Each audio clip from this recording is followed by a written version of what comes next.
une traditionnelle conférence de presse qu'on a l'habitude d'organiser. Et c'est très important que régulièrement nous entrons en contact avec la presse pour parler des activités majeures au niveau des forces armées maliennes, mais aussi au niveau du théâtre des opérations. Comme on vous le disait tantôt, il y a l'opération Maliko qui a été créée depuis 2020 et qui a cours à présent. Et à côté de l'opération Maliko, il y a une opération qu'on a appelée Kélétigui. L'opération Kélétigui, au fait, c'est pour un peu remédier à certaines difficultés que l'opération Maliko a. Et c'est pourquoi, en son temps, on vous a dit que l'opération Maliko, c'est de faire en sorte que les femmes aillent à la recherche des djihadistes, que les femmes aillent vers la destruction des sanctuaires terroristes partout où ces sanctuaires seront érigés. Et c'est à ces opérations que les femmes sont en train d'évoluer. Et je pense que depuis décembre 2021, avec l'opération Kélétigui, les choses sont en train d'évoluer positivement. Alors, l'événement phare de ces derniers jours, ça a été la remise d'équipements. La remise d'équipements par le chef d'état-major général des armées. Alors, les presse, les médias nationaux et internationaux ont beaucoup spéculé autour de cette acquisition. Les réseaux sociaux également. Il est important que notre pays travaille dans ce sens. Et si vous entendez parler de montée en puissance des FAMA, cette montée en puissance tourne autour d'abord de l'acquisition d'équipements. Des équipements qui ont innové vraiment cette progression, cette avancée des FAMA. Dès lors qu'on a des équipements adéquats, dès lors que les forces disposent d'avions à même d'appuyer les troupes au sol, d'abord, ça donne de la force aux troupes au sol, ça donne de l'engagement aux hommes, ça rassure les hommes.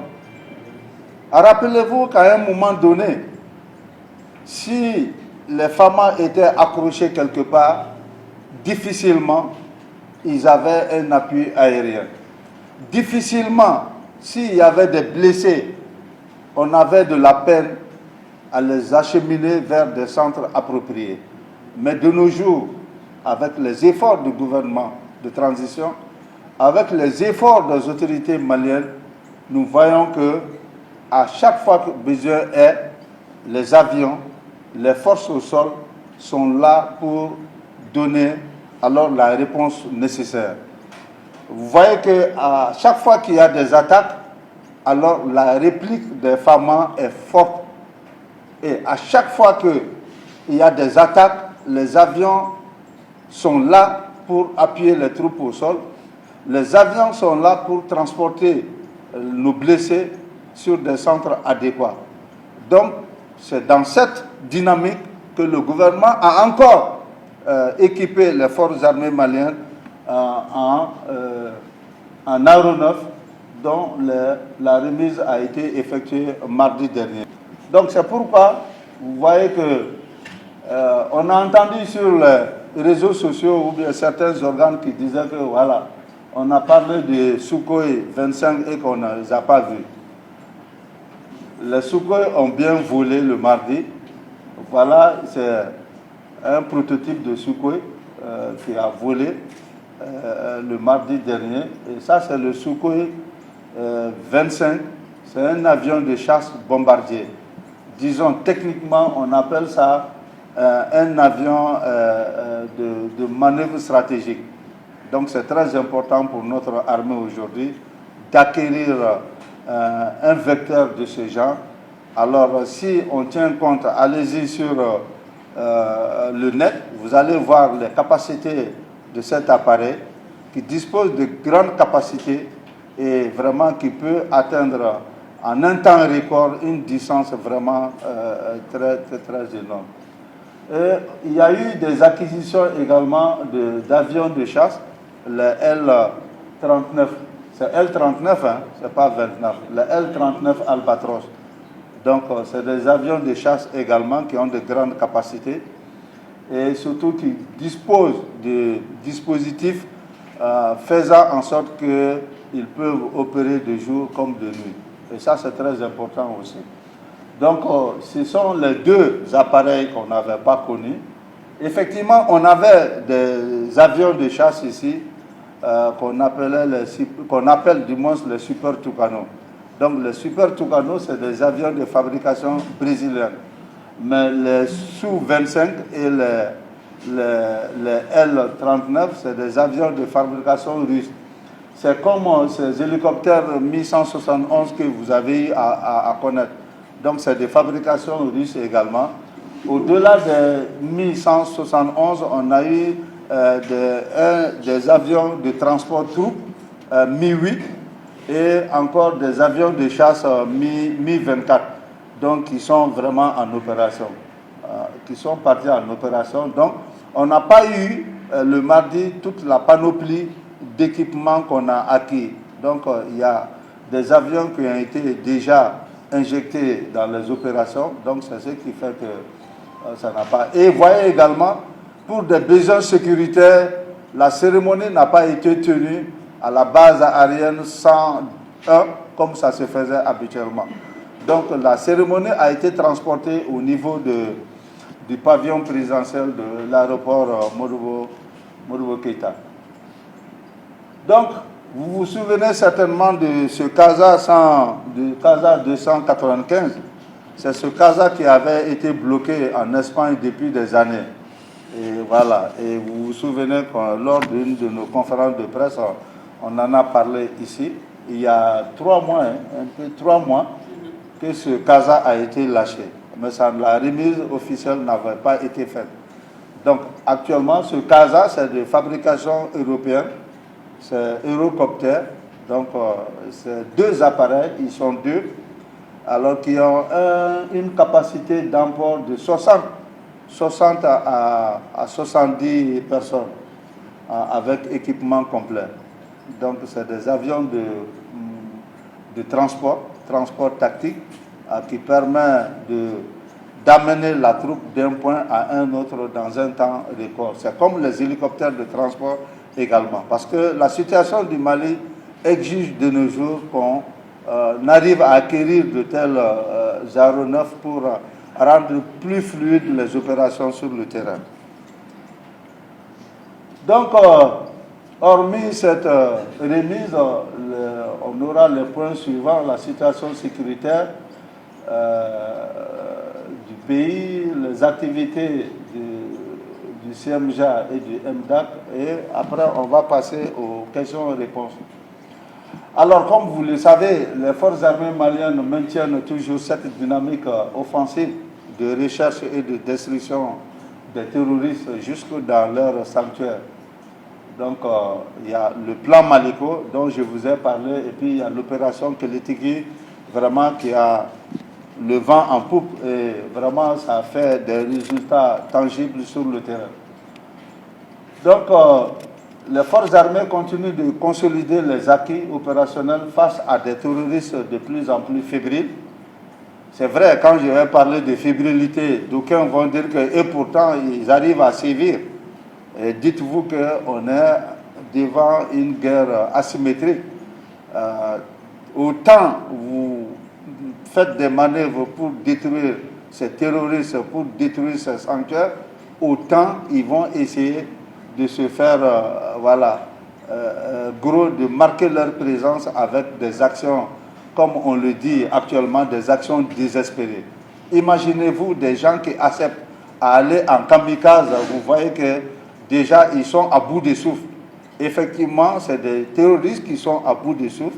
Ils sont obligés de passer à des actions kamikazes, à des actions désespérées pour faire peur aux populations, pour marquer cette pression sur les populations. Donc c'est pourquoi, dites-vous, on en est sûr, ils sont fébriles, ils sont diminués, mais cela ne veut pas dire d'un moment à l'autre qu'on ne va pas entendre parler d'eux. Parce que quand on va dire qu'ils sont fébriles, ils sont diminués, d'aucuns vont dire, eh, pourtant, hein, ils arrivent. Oui, nous ne sommes pas dans une guerre conventionnelle où il y a, voilà, X, Y, B d'un côté, A, B, C, D de l'autre. Non. Une guerre asymétrique, c'est une guerre dans laquelle on ne sait pas, en termes très, voilà, en termes très simples, on ne sait pas qui est qui. Je peux dire, voilà, Monoko, il est terroriste ou pas. Je peux douter de son positionnement. Et c'est vrai que nous le constatons sur le terrain. Et la famille même ne sait pas que telle ou telle personne sont dans cette mouvance. Et c'est lorsque, suivant nos renseignements et suivant les opérations, qu'on arrive à appréhender des gens, vous allez entendre des voix, non, non, non, non, il n'est pas terroriste, il n'est pas terroriste. Je vous dis, de nos jours, même l'épouse ne sait pas que son mari est terroriste. C'est pourquoi on donne des indications. Faites attention, voyez que lorsque la vie de votre mari change, essayez de comprendre qu'est-ce qu'il en est. Parce que c'est des terroristes qui viennent avec des faveurs. Quelqu'un qui n'a pas l'habitude de s'octroyer un 10 000 ou bien un 30 000 par mois, et vous voyez tout d'un coup que son cadre de vie change, vous voyez que ses comportements changent. Alors, généralement, dans notre société, on ne se demande pas qu'est-ce qui se passe réellement. La famille reste comme ça devant cette situation, pensant que voilà, la volonté, la bénédiction de Dieu a fait que voilà, celui-là a pu s'offrir des conditions meilleures, alors que il est dans une activité que vraiment toute la famille ignore. Ça, c'est des aspects qu'on doit désormais prendre en compte. Pas seulement en brousse. Et comprenez que les terroristes sont en train de sévir à Bamako. Ils sont là. Donc, on doit être vigilant nuit et jour. On doit être prompt à donner l'information à qui de droit. Mais malheureusement, même si vous avez la bonne information, on se rend compte que, voilà, tout se dit sur les réseaux sociaux. Une fois qu'une information est filée sur les réseaux sociaux, dites-vous que c'est foiré d'avance. Tel que vous suivez les réseaux sociaux, ces gens-là suivent assidûment les réseaux sociaux également. Donc faites en sorte, sensibiliser la population, comme quoi s'il y a des informations, on a un centre d'appel qui est très actif, 24 heures sur 24. S'il y a des informations, faites recours au centre d'appel. Et à chaque fois que le centre d'appel est saisi par une information, on va à la vérification. À chaque fois que le centre d'appel est informé, et tenez-vous bien, toutes les actions maintenant sont élaborées, sont menées à partir des informations données par le centre d'appel. Donc, au lieu d'aller sur les réseaux sociaux, appelez le centre d'appel, donnez les informations qu'il faut. Et je pense déjà, si vous donnez des informations sur les réseaux sociaux, en termes de renseignement, c'est foiré. Ça, les forces ne pourront plus sévir. Donc, c'est des conseils que je voudrais que vous passiez auprès des populations et d'éviter de donner ces informations d'ordre opérationnel sur les réseaux sociaux. Donc, comme je le disais, les FAMA consolident leurs acquis sur le terrain et vous voyez très généralement, c'est des actions kamikazes, c'est des véhicules piégés qu'ils utilisent maintenant. Et avec les poses d'EI sur le terrain. En une semaine, les FAMA peuvent détruire une trentaine, quarantaine d'EI, ne serait-ce que dans le centre, par semaine. Et sur toutes les voies. Et en longueur de journée, les populations civiles, des charretiers qui vont monter sur ces îles, surtout dans le pays d'Ogon.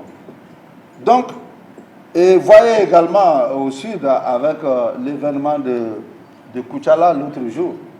Donc, c'est des GEI c'est parce qu'ils n'arrivent plus à faire face aux FAMA. Donc, ils passent par des actions comme ça pour monter la pression sur la population. Vous voyez maintenant qu'une attaque frontale vis-à-vis des FAMA a tendance à diminuer. Donc, ils passent par des pauses DI, ils passent par des actions kamikazes, ils passent par des actions lâches. Voilà, disons, c'est des actions lâches parce que si tu poses un EI maintenant, si c'est contre les FAMA, peut-être dites-vous que peut-être c'est votre frère, soeur ou bien c'est votre père qui va monter dessus, surtout en race campagne. La situation a été très tendue, avec comme émergement majeur l'attaque contre le GTA Keletegui à Sokolo. Vous avez suivi ça? Il y a eu un certain nombre d'actions ces derniers temps, notamment au mois de juillet. Donc, à commencer par ces attaques à Douanza, à Koro, à Mopti, à Bafo, à Ségou, à Kolokani. C'était le 21 juillet. Donc, on a eu des actions complexes et simultanées. Et dans toutes ces localités, on a vu que les terroristes ont essayé de sévir. Notamment à Douanza, c'était vers 6h30, c'était avec un véhicule piégé, suivi des tirs contre le poste de commandement du groupement tactique interarmes Debo qui est stationné à Douanza. Donc, il y a 3 terroristes qui ont été abattus, dont un à bord du véhicule piégé. 4 autres ont été neutralisés lors des combats. Donc, il y a un PM qui a été récupéré avec beaucoup d'équipements militaires. À Koro, heureusement, le véhicule piégé a explosé avant d'arriver même à Koro. Donc, ce véhicule, c'était environ à 1 km de la ville. Donc, c'était pour mener une action kamikaze également dans la ville de Koro. Mais le véhicule, c'était vers 5h15. Le véhicule a piégé avant d'arriver à exploser, avant d'arriver à destination. Donc, à Mopti également, c'était un peu dans la nuit. Il y a aux environs de 1h, 2h, il y a des groupes terroristes qui ont essayé de s'infiltrer dans le dispositif militaire au niveau du camp de l'armée de l'air et au niveau du camp de l'armée de terre. Mais c'est des gens qui ont été repoussés. Et à Bafo, il y a eu 3 tirs d'obus sur l'emprise militaire de Bafo. Ça n'a pas fait de victimes ni de dégâts matériels. Également à Ségou, il y a eu 2 obus qui ont été lancés contre le camp militaire. Donc il y a un obus qui est tombé au camp et l'autre a laissé sans faire également de dégâts. Et à Kolokani, il y a eu 2 attaques complexes et simultanées sur la brigade de gendarmerie de Kolokani, c'était aux environs de 5h30. Et au niveau de la force antiterroriste qui était stationnée également à Kolokani. Donc, il y a eu à ce niveau 2 morts parmi les femmes.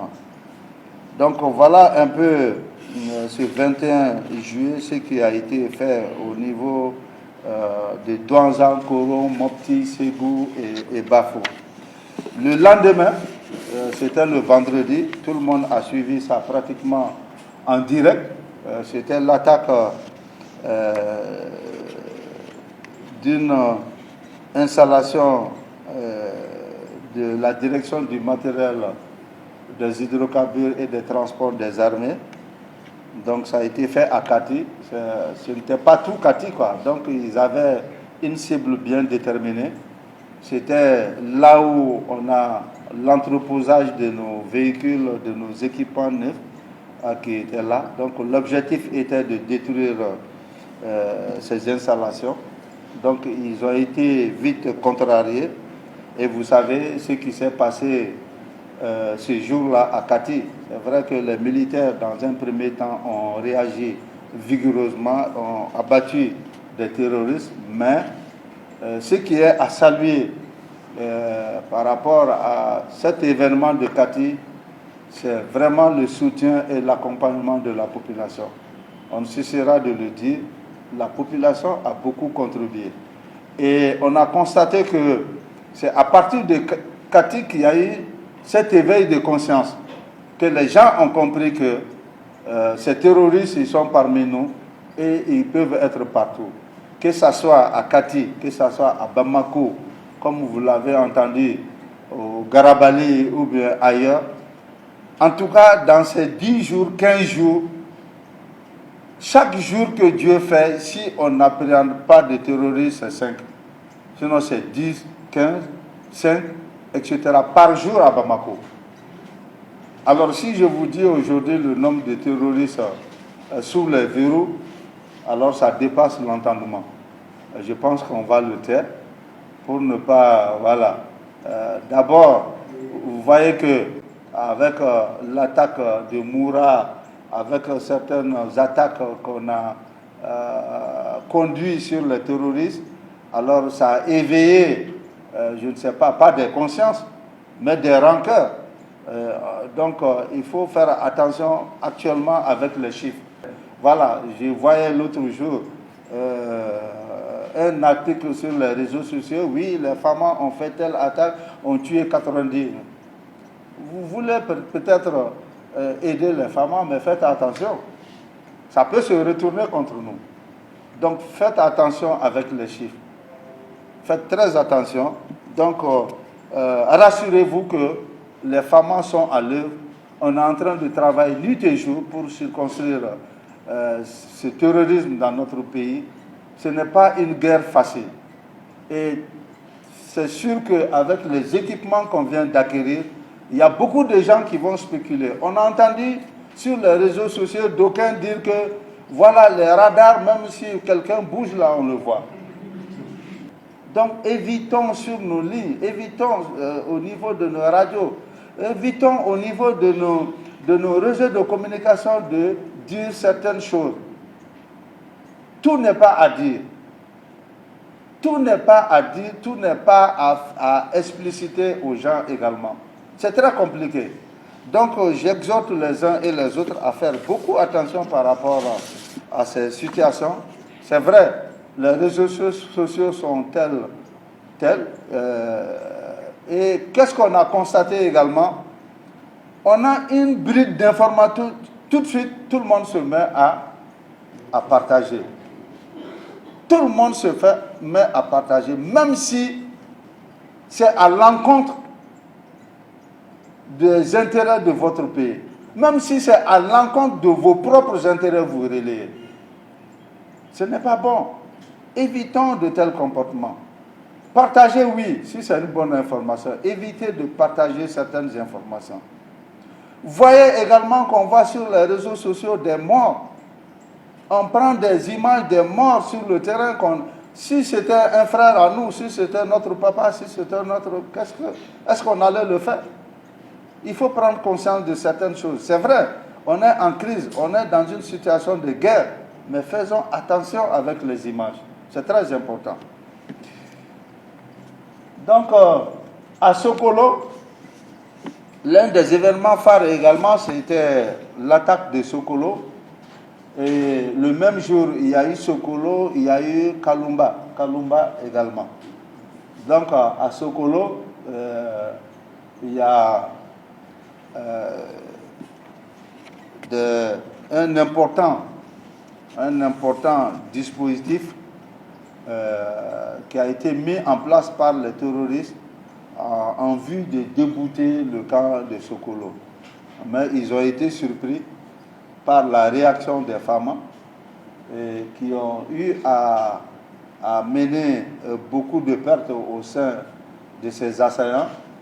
Au-delà, avant Sokolo, avec Kolokani,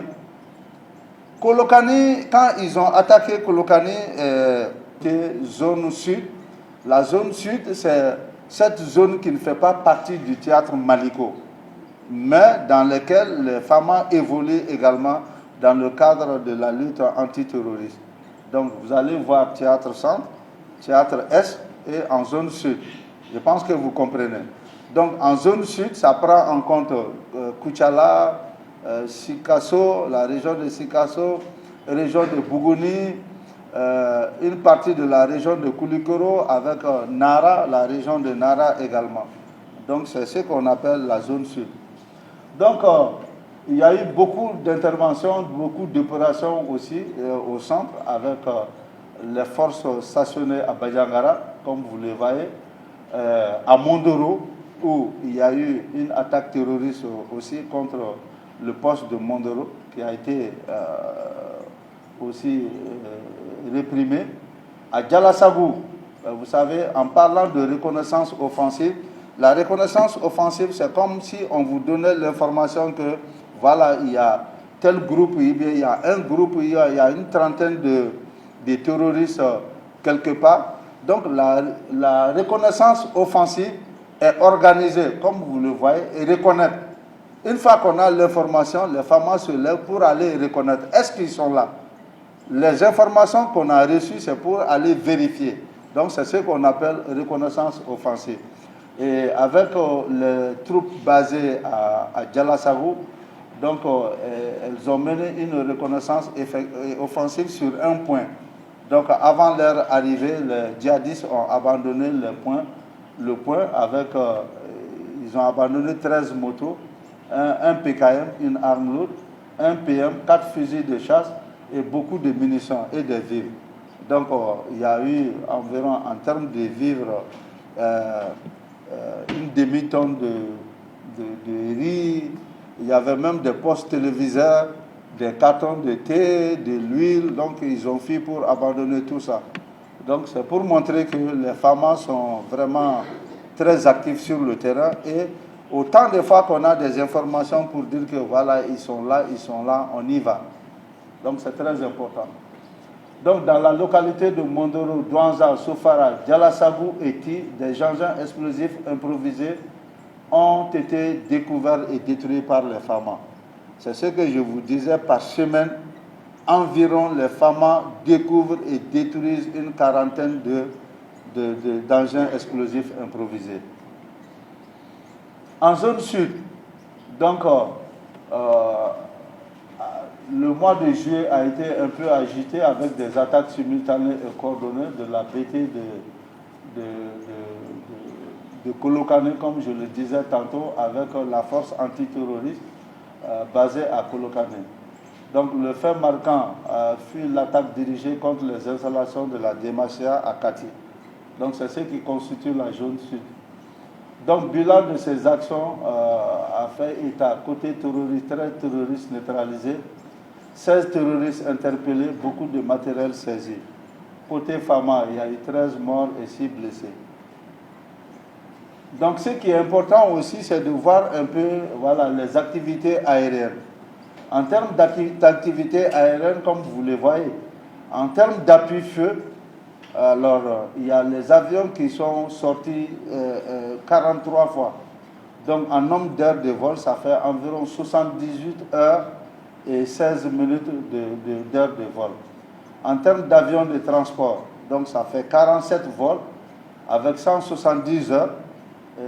En termes de reconnaissance, la reconnaissance, comme je vous disais tantôt, quand il y a des informations, on a des avions de reconnaissance qui sortent également pour aller voir réellement ce qui se passe sur le terrain à partir des informations qu'on reçoit.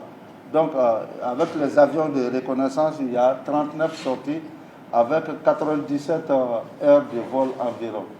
Donc, les avions ont eu également 13 évacuations sanitaires, c'est ce qu'on appelle EVASA, et il y a eu 2 vols de transport de prisonniers. Vous savez, il y a un tribunal antiterroriste. Hein? Il y a le tribunal pour le terrorisme. Donc, à chaque fois que les terroristes sont appréhendés au nord, au centre, donc ils sont transportés vers ce tribunal à Bamako, parce que ça existe à Bamako seulement. Voilà. Donc, sur le théâtre S, donc le théâtre S, l'événement important, c'est l'attaque du poste FAMA de Tessie. Donc, au cours de cette attaque, nos hommes se sont vaillamment battus. Effectivement, les gens ne vont pas le comprendre. D'abord, l'attaque est intervenue à une heure inhabituelle. C'était à 15h30 comme ça. Qui parle de 15h30, ça veut dire que la population est en train de vaguer à ses occupations. Et qui parle de 15h30, ça veut dire que les populations, si on devait vraiment mener le combat comme il le fallait, c'est la population qui allait plutôt prendre le coup par rapport aux femmes. Donc dites-vous que vraiment on a eu des pertes, mais ces pertes côté femmes étaient de nature à éviter qu'il y ait des pertes du côté des populations civiles. Parce qu'il faut le dire, on allait rééditer ou bien ils allaient nous faire rééditer alors notre exploit de Moura en exaction sur les populations. Et c'est ce qui particulièrement il faut retenir de TC. Donc ils sont venus en croyant que la population, les femmes vont aussi les attaquer frontalement. Alors si vous avez une force ennemie en face de vous et une force ennemie discriminée dans la population, vous voyez ce que ça fait. Il n'est pas facile de combattre. Il n'est pas du tout facile. Et c'était volontairement fait pour qu'on puisse faire des morts au sein de la population. On va dire que oui, comme Moura, les femmes ont tué les populations pensant que c'est des terroristes. Vraiment. Donc c'est ce qui s'est passé à Tessit. C'est vrai qu'on a enregistré des morts, mais c'était pour éviter qu'il y ait beaucoup de morts civiles et que la communauté internationale ou bien les branleurs qui veulent mettre en cause vraiment la crédibilité de nos forces, le professionnalisme de nos forces. Donc, entre deux mots, il faut prendre le moindre. Donc, c'est important. Oui, ben voilà, des vrais, mais ils allaient, comme ils l'ont dit, ils disent qu'on a tué des populations civiles. Voilà. Donc, à partir de cette attaque, il y a eu après des informateurs tendancieux comme quoi il y a eu une deuxième attaque. C'est faux, il n'y a pas eu de deuxième attaque. Seulement, vous voyez que tout le monde est sur le qui-vive.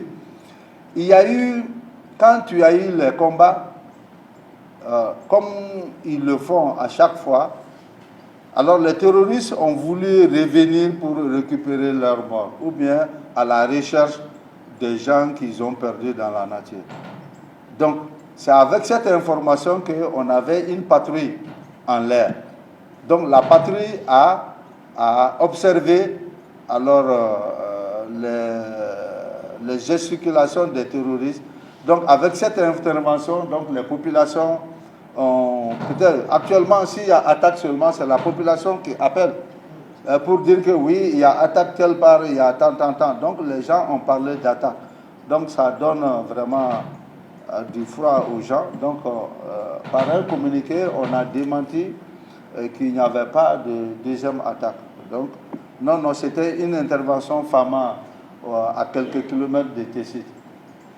Donc, voilà un peu ce qui était des opérations en termes d'activité au niveau du ministère de la Défense. Le 10 mai, le ministre de la Défense a reçu son homologue néerlandais, une dame, au niveau du ministère.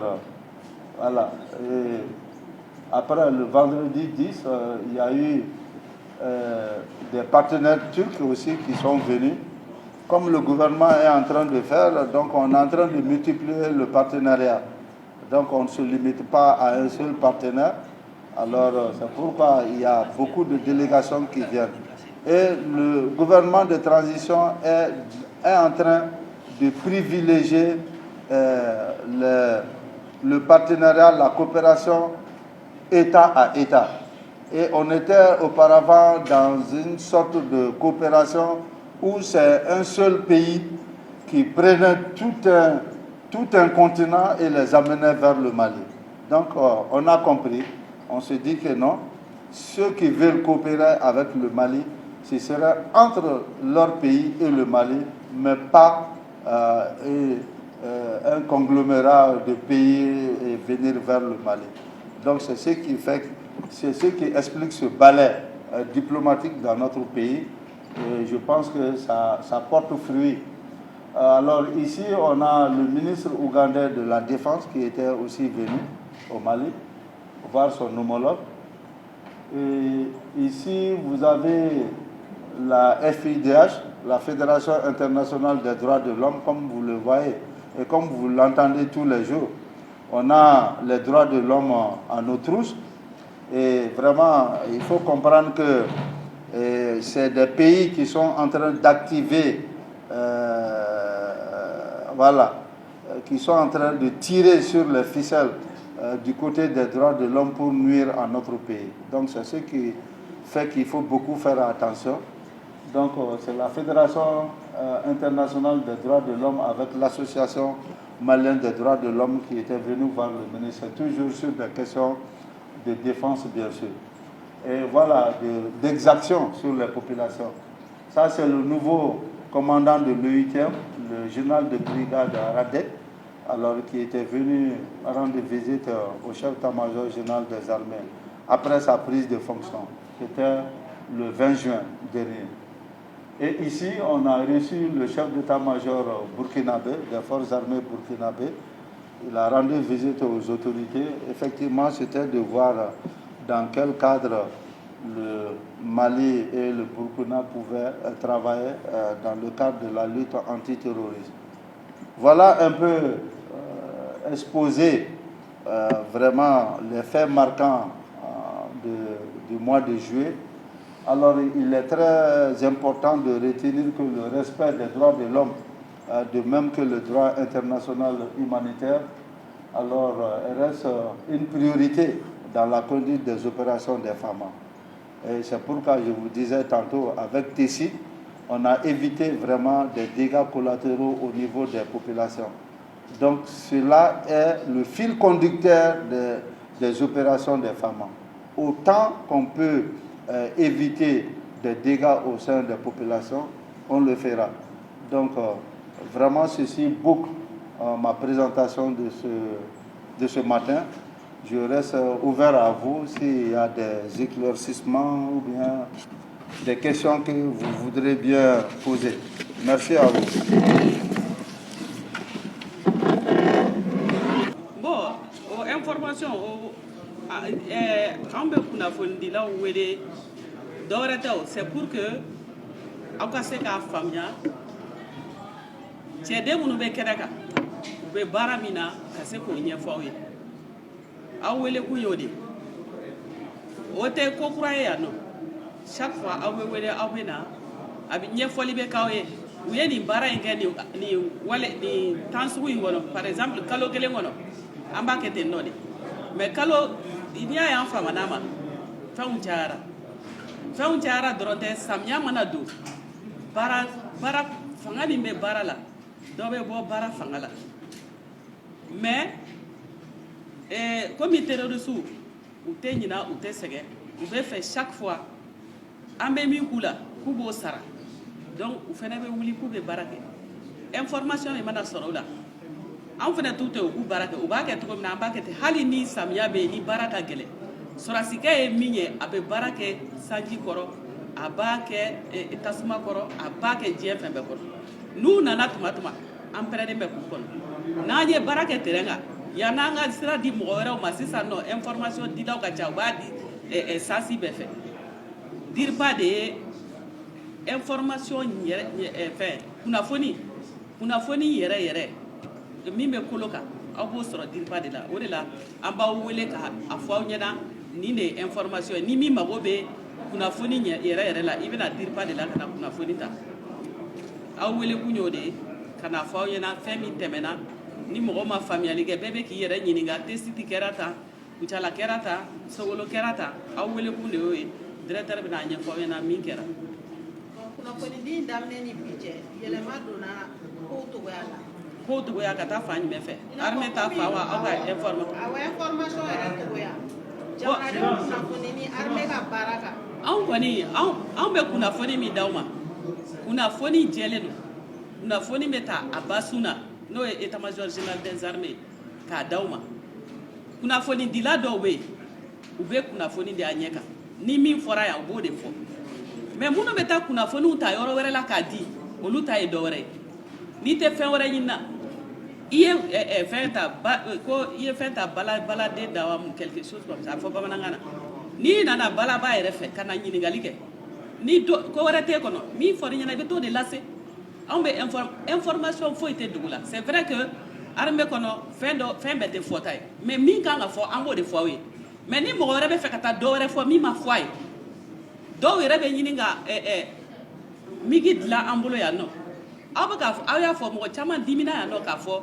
ko information dɔw bɛ tɛmɛ kunnafoni dɔw bɛ di Mali armement kan mɔgɔ yɛrɛ i kan ka dɔn i yɛrɛ n'i ye wagati dɔ sɔrɔ i yɛrɛ b'i ka jamana dɛmɛ ni kunnafoni ye cogo min na i b'o dɔn parce que aw bɛɛ ye kɛlɛkɛcɛw de il n'est pas dit que anw bɛ sɔrɔsi fini na anw dɔrɔn de kan ka Mali défend mɔgɔ o mɔgɔ ni Mali tɔgɔ b'i la i wolola Mali de kɔnɔ i ye maliden de n'i bɛ fɛn di information di i kan ka kɛ jamana bɛ dɛmɛ ni min ye e man ka jamana kɛlɛ kibaruya ka taa k'i b'o bɔ kɛnɛ kan ko k'a fɔ k'i bɛ parce que jamana tɛ mɔgɔ kelen ta ye jama y'an bɛɛ de ta ye ni anw bɛ information min d'aw ma a kun de ye an ka ɲɔgɔn dɛmɛ pour que ka se ka Mali in bɔ nɔgɔ la an kɔni b'a dɔn yɛlɛma donna caman ka baarakɛta la o ye minnu b'a fɛ jamana ka taa ɲɛ mais minnu t'a fɛ jamana ka taa ɲɛ n'u bɛ ko wɛrɛ ɲini na o fana ye ko wɛrɛ ye sinon an kɔni b'a dɔn information sisan nɔ a ye mago caman ɲɛ kunnafoni minnu y'a jira k'a fɔ ko bingani filanan yera tesi diriba bɛ mun fɔ o kan ko ka mun kɛ ko bingani filanan kɛra tesi diriba bɛ se ka mun fɔ o kan bon minnu y'o kunnafoni di i b'a sɔrɔ olu ni minnu bɛ baara la olu de y'o fɔ aw ɲɛna n'o tɛ anw ye min fɔ aw ɲɛna o de ye lɛgɛsɛ ye diriba ye information min d'aw ma kunnafoni min d'aw ma o de ye kunnafoni yɛrɛ yɛrɛ ye mais ni mɔgɔ wɛrɛ dɔ wɛrɛ fɔ aw ɲɛna an kɔni bɛ min ɲini aw fɛ ni min an mana min fɔ yan o de ye information ye. Comme français la y'a fɔ ko bingani ma kɛ ne bɛ fɛ ka don bamanankan na n'a sɔrɔ a kɛra ou bien n'a ma kɛ. Ba ne fana bɛ k'o de fɛ yen o n ko min fɔra yan nɔ an ma fila fɔ an ye kelen de fɔ an ko attaque kɛra an ka mɔgɔw taara mais k'a fɔ ko attaque filanan kɛra an t'o kalama minnu b'o kalama olu de y'o information d'aw ma a kɛra cogo min na u b'o ɲɛfɔ aw ɲɛna mais anw bɛ min kalama min kɛra anw ka bolo kan anw y'o de ɲɛfɔ aw ye wa anw tɛ tɛmɛ o fana kan. bɛ minɛn ninnu san responsable bɛ minɛn ninnu san minɛn ninnu t'u ta ye koyi ni mɔgɔ min nana u bɛ baara kɛ minɛnw na sɔrɔsiya la i bɛ baara kɛ minɛn ninnu na u b'a bila ka taa mais dɔw b'a kɛ i n'a fɔ minɛn bɛ ka san nafolo tiɲɛ de don u tɛ taa n'a u ka so n'a minɛn bɛ to yan n'a bɛ san 100 kɛ olu bɛ taa retraite la ka to armée de kɔnɔ a kun tɛ dɔwɛrɛ ye ka jamanadenw lakana u bɛ ka nin fɛn fɛn kɛ nin ye jamanadenw lakana de don n'o tɛ u yɛrɛ tɛ don a kɔnɔ ka tagama koyi avion fɛn fɛn filɛ nin ye a bɛɛ ye kɛlɛkɛ avion de mɔgɔ bɛ kɛlɛkɛ avion san ko wari b'i kun i b'a bila i ka so wa Mali jɔliko o de bɛ nin kɛlɛkɛminɛn ninnu sanni kunbɛn ye o de donc bon kabini ala ka armée in da a b'a jɔyɔrɔ fa la o bɛ fɔ aw ɲɛna armée b'a jɔyɔrɔ fa dɛ n'o tɛ mɔgɔ tɛ t'i yɛrɛ di saya ma ou bien ni jɔyɔrɔ fa ko tɛ e kan bɛ kɛlɛ min ma n t'a dɔn i kan bɛ test ta de ma wa i kan bɛ yɔrɔ min ta ma directeur y'a fɔ aw ɲɛna cogo min na n'i y'a ye fagabaga cayara dɔwɛrɛ tɛ o aw ɲɛ b'olu mɔgɔ minnu na u bɛ t'u ɲagami population na n'i ko k'i bɛ kɛlɛ kɛ cogo dɔ la i b'u ni population fɛnkɛ ɲɔgɔn na test tɛ taa min filɛ nin a ma préparer yɔrɔ mura ta préparer la mura ta dabɔra a kama k'a préparer k'a dɔn k'u bɛ yen ka t'u faga nin dun u nana bali an ka mɔgɔw la de tilegan dere fɛ ka tila ka don jama fɛ ka na kɛlɛ fana ye stratégie de cogoya de b'a la aw t'a dɔn sɔrɔsiw bɛ baara min na terrain kan pour que ka se ka ninnu mɔgɔ ninnu sɔrɔ parce que u ɲagaminen don population na il faut que i k'a dɔn de ka t'u ɲini ka se k'a fɔ min kan ka kɛlɛ yɔrɔ min na o yɔrɔ bɛɛ de b'a la i kan ka denmisɛnninw éviter i kan ka musow éviter i kan ka cɛw c'est à dire a ma nɔgɔn terroriste kɛlɛ a ma nɔgɔn dɛ jatigɛ wale kɛlɛ comme on dit a ma ko nɔgɔma tɛ mais an b'a kan d'ailleurs Mali yɛrɛ bɛ k'a kɛlɛ cogo min na a bɛ ka mɔgɔ tɔw étonner k'a fɔ ko Mali bɛ ka se ka nin résultat sɔrɔ a la il faut k'a ko de faamuya maliyɛnw fɛɛrɛ bɛ tigɛlen don